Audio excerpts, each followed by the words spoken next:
आइए बच्चे लोग, आपका स्वागत करते हैं अपने इस क्लास में। आज का क्लास बायोलॉजी सर चैप्टर 3 चल रहा है, ह्यूमन रिप्रोडक्शन, और हम लोग लास्ट फेज पे आ गए हैं।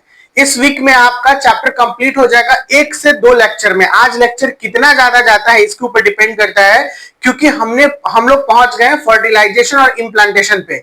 हम अब लोग ऐसे फेज पे पहुंच गए जहां पे एक 3 इवेंट होता था। एक इवेंट था प्री फर्टिलाइजेशन, फर्टिलाइजेशन और पोस्ट फर्टिलाइजेशन।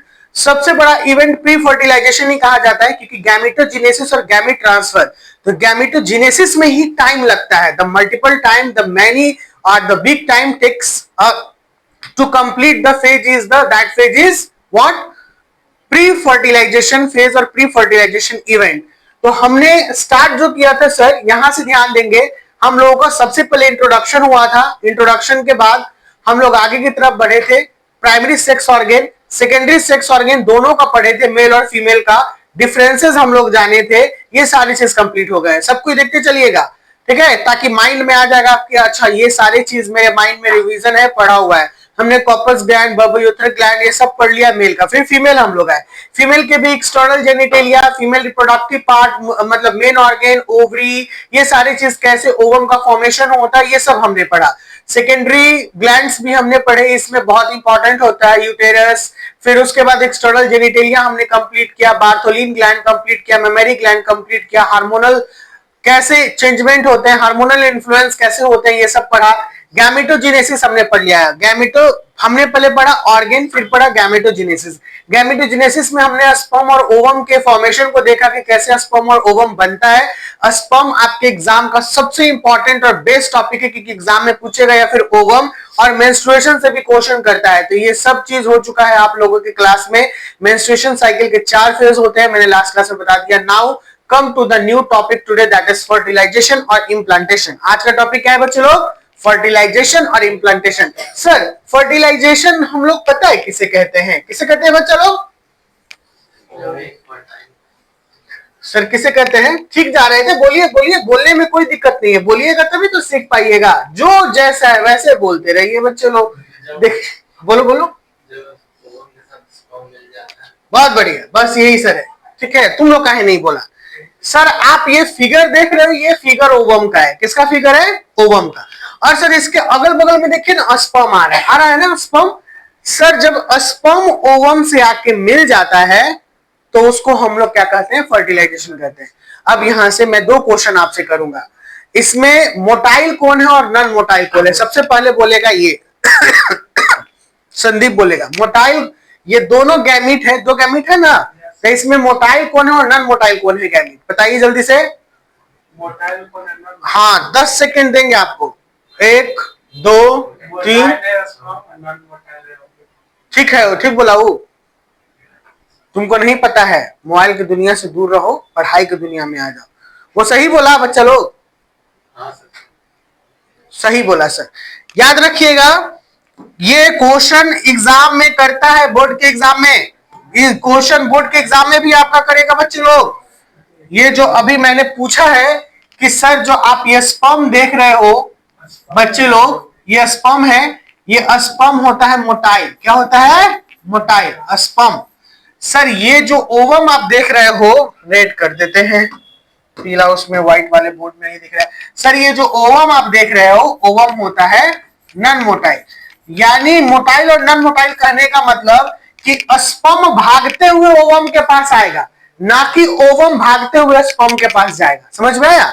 ये है इसका मतलब है मोटाइल और नॉन मोटाइल का मतलब। यानी स्पर्म भागते हुए ओवम के पास आएगा। और क्यों भागते हुए आएगा? क्योंकि सर इसके पास टेल है सर, और ये टेल ऊपर वाली ये जो नेक रीजन में, यहां पर इसके पास बहुत सारे माइटोकॉन्ड्रिया थे सर, मैंने पढ़ा दिया ये सारे टॉपिक्स। अब यहां पर ये स्पर्म ओवम से आके मिला तो क्या बन गया? फर्टिलाइजेशन हो गया। Sir fertilisation that is the first cell, first cell जिसे हम लोग जाइगोट कहते हैं। क्या कहते हैं? जाइगोट, ठीक है। और ये जाइगोट धीरे धीरे डेवलप होकर किसमें चेंज होता है? ऑफस्प्रिंग में, ठीक है। इसे ऑफस्प्रिंग भी हम लोग कह सकते हैं। और यही ऑफस्प्रिंग से फिर आगे एम्ब्रायो डेवलपमेंट होने लगे, इसको ऑफस्प्रिंग भी हम लोग कहेंगे एम्ब्रायो। और यही एम्ब्रायो के डेवलपमेंट पे जो बेबी आता है, ठीक है, ये बेबी 9 मंथ पे, इस 9 मंथ को जेस्टेशन पीरियड बोलेंगे। ये धीरे धीरे सब बताया जाएगा। 9 मंथ की जेस्टेशन पीरियड, हाँ, जाइगोट सिंगल सेल होगा, जिसको फर्स्ट सेल भी कहेंगे और सिंगल सेल भी कहेंगे। कहता है the process of fusion, fusion का मतलब होता है प्लस, फ्यूजन का मतलब प्लस, यानी यहां से स्पर्म और यहां से ओवम का प्लस होगा, क्या होगा, प्लस होगा। तो ये दोनों जब मिलेगा तो इसी को हम लोग कहते हैं फ्यूजन, और जो फ्यूजन होगा तो क्या बनेगा, जाइगोट बनेगा। Sperm with an ovum to form a diploid cell, ये सेल कैसा है भैया जो मैंने बोला है, ये सेल 2n में है, डिप्लॉयड सेल बन गया, इसी को हम लोग कहते हैं फर्टिलाइजेशन। क्या कहते हैं, fertilisation. Sir fertilisation activate secondary oocyte cell into complete the division, fertilisation के समय में जो सेकेंडरी oocyte है ये एक्टिवेट हो जाता है और इसी समय में सेल कंप्लीट होता है डिवीजन के रूप में, ठीक है ना, सेल कंप्लीट द डिवीजन, यानी डिवीजन को कंप्लीट करता है। सेकेंडरी oocyte आप समझ रहे हैं ना, जब मैंने ओवम पढ़ाया था तो एक प्राइमरी oocyte था और एक सेकेंडरी oocyte था, तो सेकेंडरी oocyte एक्टिवेट हो गया है। It normally occurs when the sperm and egg interact, अब ये कई बार MVVI कर लीजिएगा इस पॉइंट को, जब भी आप अपने कॉपी में लिखिएगा, ये कई बार बोर्ड का और नीट का क्वेश्चन है।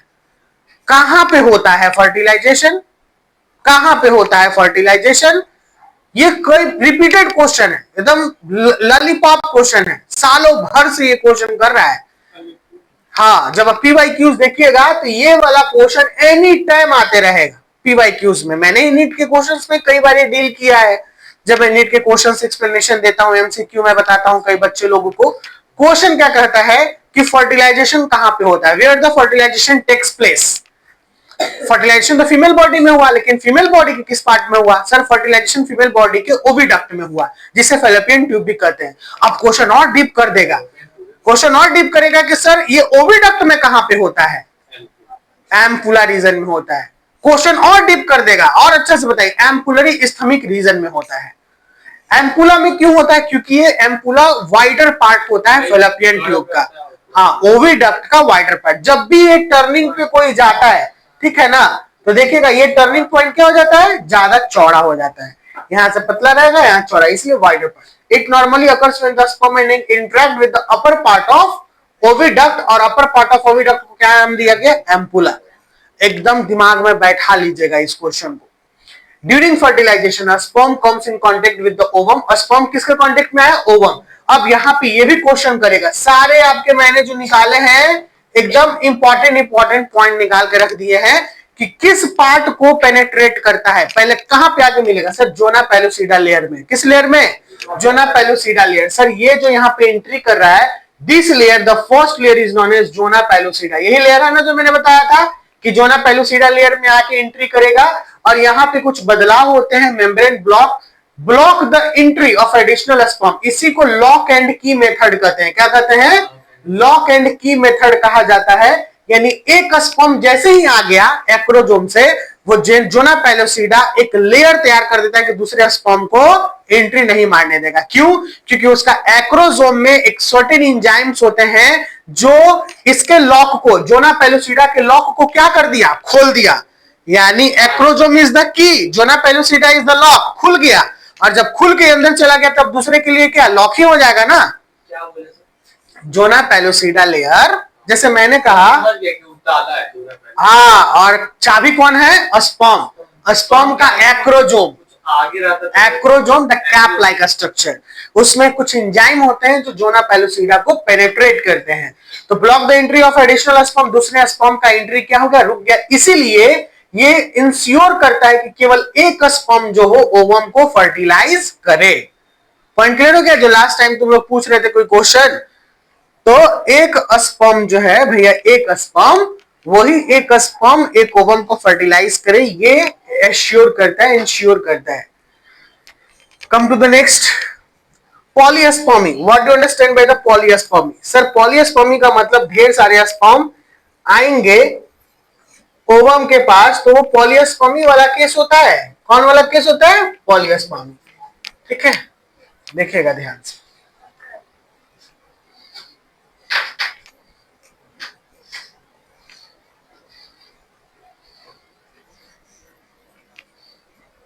See, polyaspermy. पॉलीस्पर्मी का मतलब सर होता है कि the entry of more than one sperm nucleus into the ovum at a fertilisation.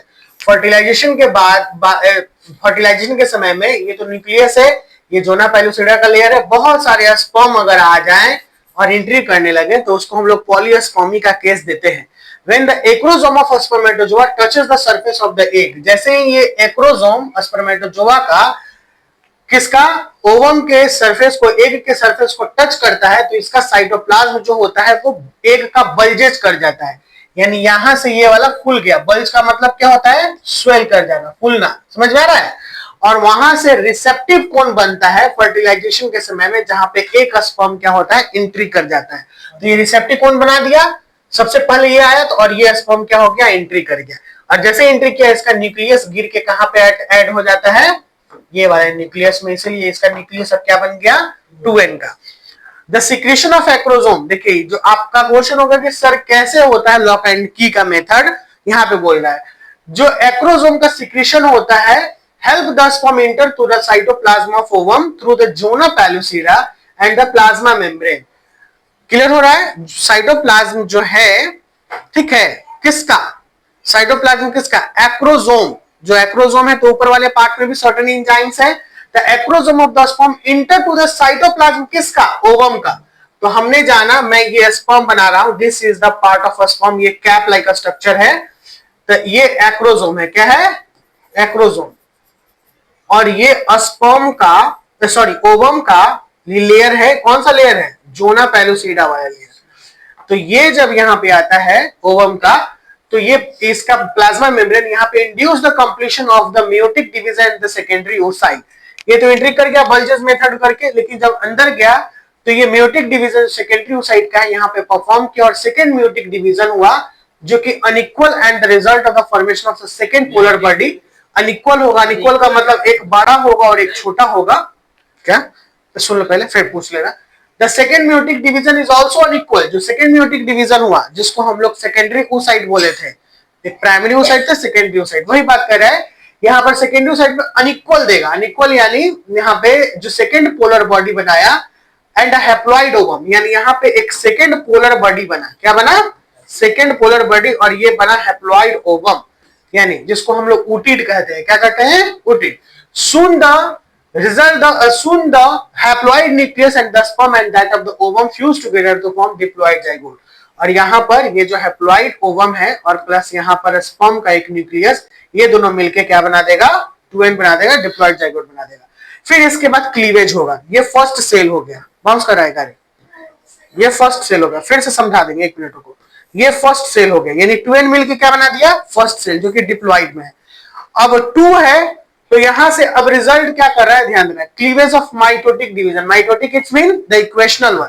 Equational division होने लगा है, क्योंकि अब सेल में वो कंप्लीट सेल बढ़ेगा, क्योंकि गैमेट का काम खत्म हो गया। हाँ, अब सेल बन गया, तो सेल से क्या बनेगा? 2 से 4, 4 से 8, 8 से 16, और इस तरीके से ये 16 तक जब आता है तो इसको हम लोग क्या बोलते हैं? ब्लास्टोमियर। 16 तक होगा, इसे क्या बोलेंगे? ब्लास्टोमियर। 2 से 16 तक। फिर ये, हाँ, ब्लास्टोमियर्स पढ़ते हैं, मिरीज नहीं, ब्लास्टोमियर्स।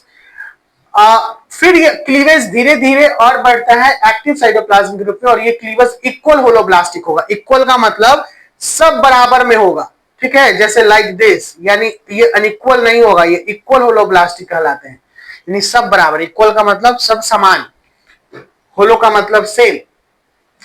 यहाँ पे ब्लास्टोमियर कितने स्टेज का था? 2 से 16। अब देखो, ये क्वेश्चन कई बार एग्जाम में पूछे हुए हैं कि मोरूला कितने स्टेज का होता है। तो it is a solid ball like का स्ट्रक्चर हो जाता है, 32 सेल स्टेज का होगा, without a cavity which is formed after 5th cleavage. तो 4th क्लीवेज, 1 2 3 4th क्लीवेज तक तो क्या था? ब्लास्टोमियर था। 5th क्लीवेज में क्या बन गया? Morula, which is formed after 5th cleavage. 5वें क्लीवेज में। ये डीप क्वेश्चन है और ये आपका नीट से क्वेश्चन कर सकता है। हाँ 2 4 8 16, चौथा क्लीवेज। 16 के बाद 32, 5वां क्लीवेज। क्लीवेज का मतलब चेंजमेंट आ रहा है, उसमें बदल रहा है। और यहां पर जो 5th क्लीवेज होगा, ये 30 एंड 31 सेल डिवीजन, 31 बार सेल डिवीजन करेगा। देखो ये जो है सेल डिवाइड कर रहा है ना, ठीक है। Morula looks like a little mulberry, ये भी कई बार क्वेश्चन किया गया है बोर्ड प्लस नीट में। मोरूला किसके जैसा दिखता है? लिटिल मलबेरी के जैसा दिखता है। हाँ ठीक, तूत नहीं, मलबेरी का मतलब आप वही शहतूत वगैरह, शहतूत ये तूत आप देखते होंगे ना उस तरीके से।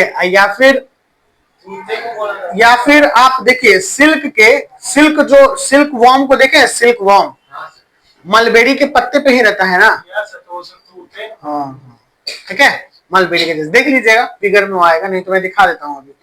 Blastula formation is called blastulation. जो ब्लास्टुला, इसका मरूला के बाद क्या बना, ब्लास्टुला। ध्यान दीजिएगा, सबसे पहले ब्लास्टोमियर, सबसे पहले ब्लास्टोमियर, कितना स्टेज 2 से 16।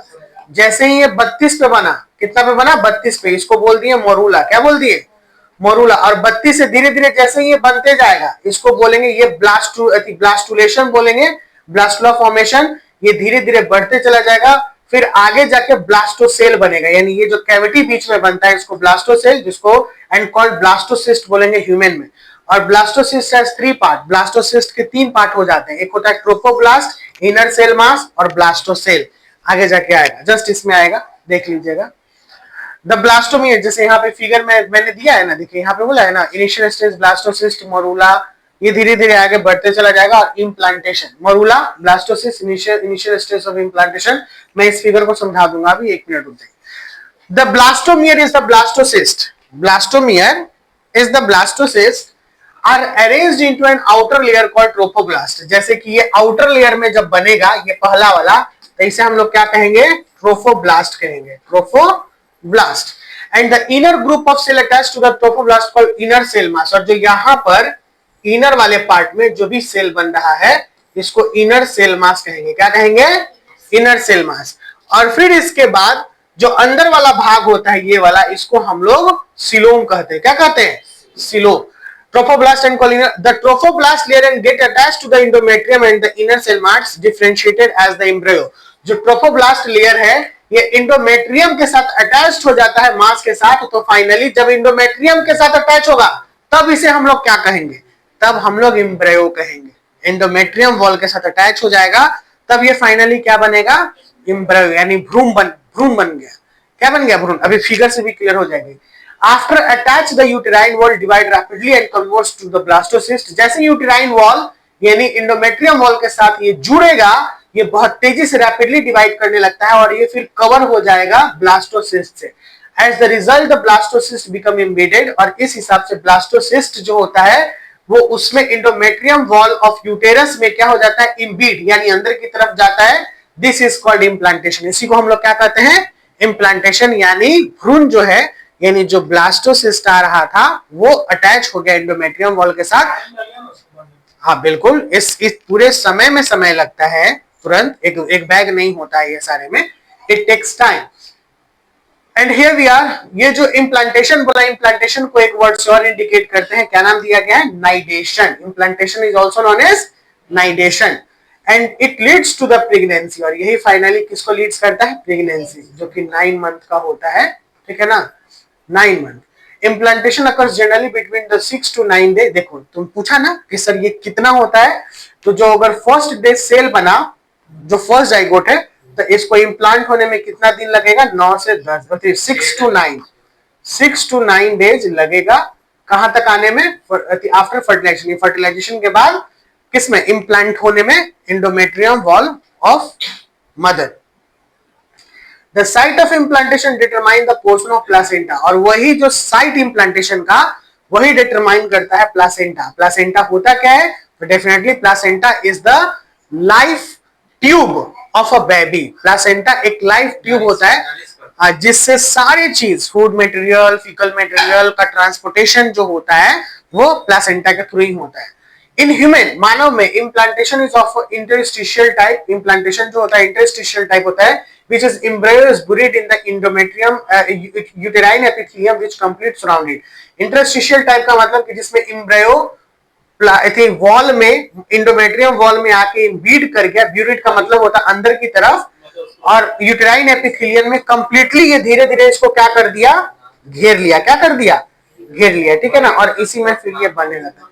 ब्यूरिड का मतलब होता है अंदर की तरफ, हाँ, बरीड है, वही दफनाना होता है। तो दफन का मतलब हम लोग खोद के डालते हैं ना, तो ये पेनेट्रेट करके अंदर में ये क्या हो गया, प्लांट हो गया। इसी को इम्प्लांटेशन कहा गया। और इसको ये कवर कर लिया, क्या कर लिया, कवर्ड, और कवर कर लिया यानी पूरा अंदर में समा लिया, और धीरे धीरे फिर ये डेवलप होना शुरू हो गया। See here the figure.